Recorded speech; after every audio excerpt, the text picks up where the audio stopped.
Olá, boa tarde para você. O Manchetes Noticidade desta segunda-feira está no ar. Chegou ao fim a greve dos motoristas de ônibus de Ibiúna. Em audiência na sexta-feira, Sindicato dos Trabalhadores e patronal entraram em um acordo. Os salários atrasados foram pagos e as linhas urbanas e circulares voltaram a funcionar. A paralisação, que começou no último dia 17, deixou pelo menos 20 mil pessoas sem transporte público na cidade.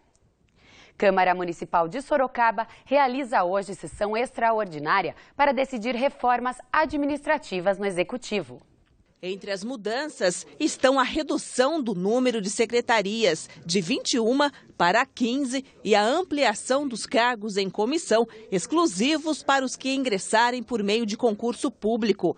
Outro projeto apreciado é do vereador e presidente da Câmara, José Martinez, que altera o plano de carreira do magistério, beneficiando os professores readaptados. As sessões extraordinárias, que começaram às 9 horas da manhã, contaram com a presença de vários secretários. Eu fiz um convite a todos os senhores secretários que viessem até aqui.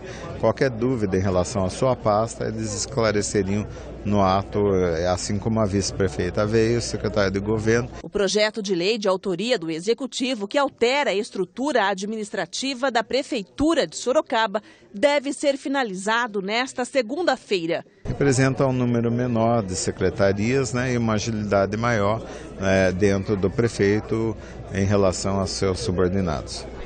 Um homem foi preso em flagrante por tentar estuprar a própria irmã na noite de ontem no bairro Jardim Fogaça, em Itapetininga. Segundo a polícia militar, ele estava embriagado e feriu a mão da vítima com um canivete. O pai pediu socorro e a polícia conseguiu deter o homem. Dentro do quarto dele foram encontradas porções de maconha e uma munição. Ele foi levado para a delegacia e deve responder por tentativa de estupro, porte ilegal de munição e entorpecente. A mulher foi levada para o pronto-socorro de Itapetininga e passa bem. E também em Itapetininga, outro absurdo. Um homem esfaqueou a própria filha no Jardim Brasil. Renato Diniz. De acordo com a polícia, o homem de 53 anos estava embriagado. A discussão começou depois que a filha disse que queria ir morar com o namorado. A mulher de 25 anos sofreu cortes nas duas pernas e na mão e foi encaminhada ao pronto-socorro de Itapetininga. A mãe da vítima tentou defendê-la e não ficou ferida. O homem foi preso em flagrante por tentativa de homicídio. E em Boituva, um homem de 35 anos foi esfaqueado depois de uma briga no Parque Nossa Senhora das Graças. Segundo a polícia, o agressor conseguiu fugir do local. A vítima foi levada para o Hospital São Luís e depois transferida ao Hospital Regional de Sorocaba. Um homem foi detido suspeito de praticar roubos na região leste de Jundiaí. A prisão fez parte de uma operação conjunta entre Polícia Civil, Guarda Municipal e secretarias municipais. Durante a ação nos bairros Vila Aparecida e Vila Santana e Jardim Danúbio, foram apreendidas ainda 5 máquinas caça-níqueis em 4 estabelecimentos. Uma pessoa morreu e 3 ficaram feridas em um acidente envolvendo 2 carros na rodovia Bungiro-Nacal, em Ibiúna. Segundo o Corpo de Bombeiros, um jovem de 13 anos foi encaminhado ao Hospital Regional de Sorocaba em estado grave. Os outros 2 envolvidos foram ao pronto-socorro de Ibiúna e já tiveram alta. Os bombeiros não souberam informar a causa da batida. Você costuma observar os itens de segurança do seu carro? Então preste atenção que alguns equipamentos são muito importantes. Pedro Leão. E hoje eu estou aqui no Senai de Sorocaba e para dar dicas importantes de manutenção do seu veículo, eu converso agora com Roberto Pedroso Nastre, que é instrutor de mecânica. Roberto, quando devemos trocar as palhetas do carro? As palhetas, o que você verifica nas palhetas são as borrachas. Tem que verificar se elas não estão ressecadas. Se elas estiverem ressecadas, ela começa a riscar o para-brisa. Então, de tempo em tempo, você tem que olhar isso. Então, você tem que substituí-lo para não acontecer isso daí, senão danifica o vidro, o para-brisa. Né? E outro item importantíssimo são os pneus. O que a pessoa deve olhar nos pneus? Nos pneus, você tem que olhar o desgaste, o limite de desgaste. O limite de desgaste é chamado de TWI. Existe um limite nele, está marcado lá um ressalto, que é 1,6. Isso é no suco do pneu. Então, aquele suco que tem no pneu, ele é para escoar a água. Mas dentro do suco vai ter um limite de desgaste que é esse 1,6. Então, você chegou naquilo, você tem que substituir o pneu. Tá? Outro item importante no pneu é a validade do pneu. Validade do pneu. Isso daí, quando você for comprar tudo e olhar, você vai olhar uma coisa chamada DOT. O que é a DOT? É a semana e o ano de fabricação do pneu. Que você vai ver na frente do DOT marcado isso daí, que é a fabricação do pneu. Quanto tempo de validade tem um pneu? 5 anos. 5 anos a carcaça do pneu tem a validade de 5 anos. E os extintores? Qual o tipo de extintor certo para se usar em um carro? O tipo de extintor certo para usar no carro é de classe A, B e C. Tá? E nele também está marcada a validade que você tem que substituir. Tá? Por que classe A, B e C? Ele pode ser usado tanto em incêndio que é químico, né, que é produto químico, ou elétrico, que daí não vai ter perigo nenhum de você utilizar esse tipo de extintor. Ok, obrigado pelas informações. E para cada item irregular no carro, a multa é de R$ 127, além de 5 pontos na carteira. Tá certo, segurança nunca é demais. O tempo continua fechado nesta segunda-feira e há possibilidade de chuva em toda a região. Em Sorocaba hoje a máxima não passa dos 23 graus. Veja como fica o tempo em outras cidades.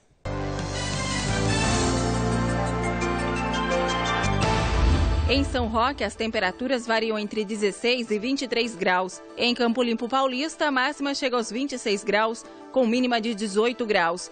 Em Itapetininga, a máxima prevista é de 24 graus. Em Jundiaí, as temperaturas não passam dos 26 graus. Acidentes com animais peçonhentos são graves e assustam as autoridades médicas. E o Corpo de Bombeiros de Sorocaba tem dicas para socorrer vítimas desses ataques. Pedro Leão. Para esclarecer quais os cuidados com os animais peçonhentos, eu converso agora com o tenente do Corpo de Bombeiros, Renato da Silva Leite. Tenente, se a pessoa for picada por um escorpião, quais os primeiros socorros?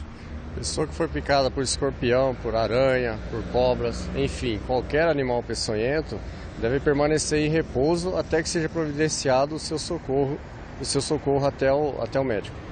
Algumas pessoas chupam o sangue no local picado. Isso é certo ou errado? Não, isso é errado, isso é uma prática equivocada. Na verdade, não adianta chupar o veneno, nem tampouco fazer torniquetes prendendo sangue no local. Isso só prejudica. Como evitar a proliferação desses bichos? Tem que manter o entorno da residência limpo, né? Principalmente se morar próximo a mato, manter pelo menos uma faixa de 1 metro limpo de qualquer espécie de vegetação e evitar acúmulos de objetos nos quintais da casa, como restos de construção e móveis inutilizados. O Corpo de Bombeiros recomenda algum produto químico para a pessoa usar dentro da casa para evitar que esses animais peçonhentos entrem na residência? Nós recomendamos que uma forma mais eficaz a limpeza constante do ambiente e do entorno da residência.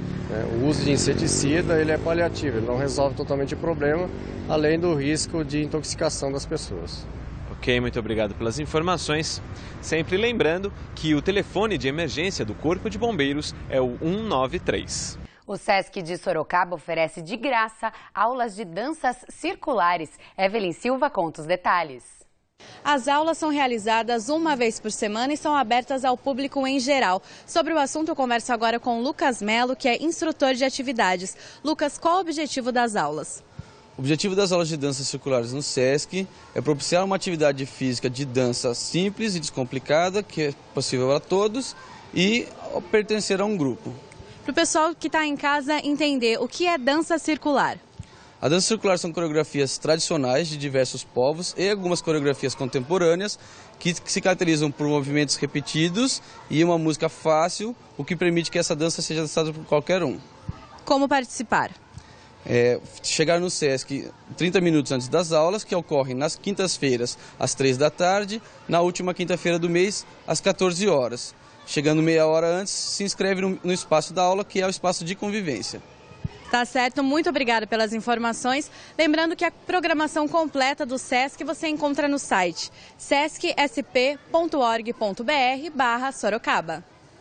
Hora do almoço, bate aquela fome, né? Olha só, um festival em Tatuí reuniu mais de 15 bares em uma antiga fábrica da cidade. A nossa equipe acompanhou.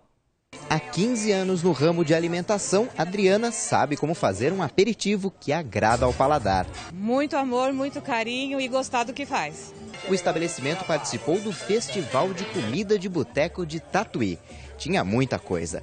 Pizza de massa fina, escondidinho, bolinhos de frango, croquete, iscas de carne, provolone, quibe. Pois é, muitas vezes eles que servem de acompanhamento foram os protagonistas. O evento foi no pátio de uma fábrica antiga, tudo organizado pela Secretaria de Cultura e Turismo. Claro, boteco é cultura. Tatuí tinha um grande turismo noturno. Na região era de uma cidade que toda a região frequentava a vida noturna de Tatuí. A gente está resgatando e também fazendo um intercâmbio com os bares participantes. Eu acho que é ter esse diálogo também com os bares da cidade. Para recriar o ambiente de um bom boteco, sabe como que é, né? Tem que ter com quem conversar, música, ainda mais na cidade da música, e algo para beber. Ah, mas a comida não pode faltar. A cerveja, vamos assim dizer, é uma coisa a mais, mas o que agrega são as comidas e os petiscos. São 40 pratos selecionados pelos 15 bares que participam da edição de estreia do festival. No primeiro ano, dessa vez, não tem competição pelo melhor prato. É um evento em caráter experimental. E quem está aproveitando para experimentar de tudo é o público. Uma diversidade muito grande de comida e para quem aprecia um petisco para tomar uma cervejinha é excelente. Ótimo. Muito bom. Era exatamente o que eu estava querendo comer. Cada bar escolhia 2 ou 3 salgados. Os pratos que fazem mais sucesso no bar e também que a gente tem um toque pessoal, né, na escolha. Assim como a comida, o festival caiu no gosto do público e deve permanecer no cardápio turístico da cidade. Foi aprovado tanto pelos donos dos bares como pela população e vai ser um evento anual. Está espetacular, uma coisa diferente, acho que vale a pena.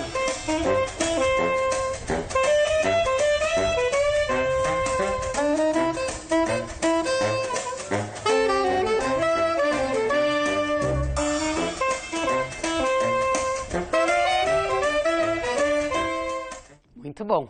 O Manchetes Noticidade fica por aqui. Outras notícias da região você assiste às 7h15 no Noticidade com Simone Marqueto. Fique agora com todos os gols do fim de semana no Futebol Esporte Show. Uma ótima tarde para você, um excelente começo de semana. Até amanhã. Tchau, tchau.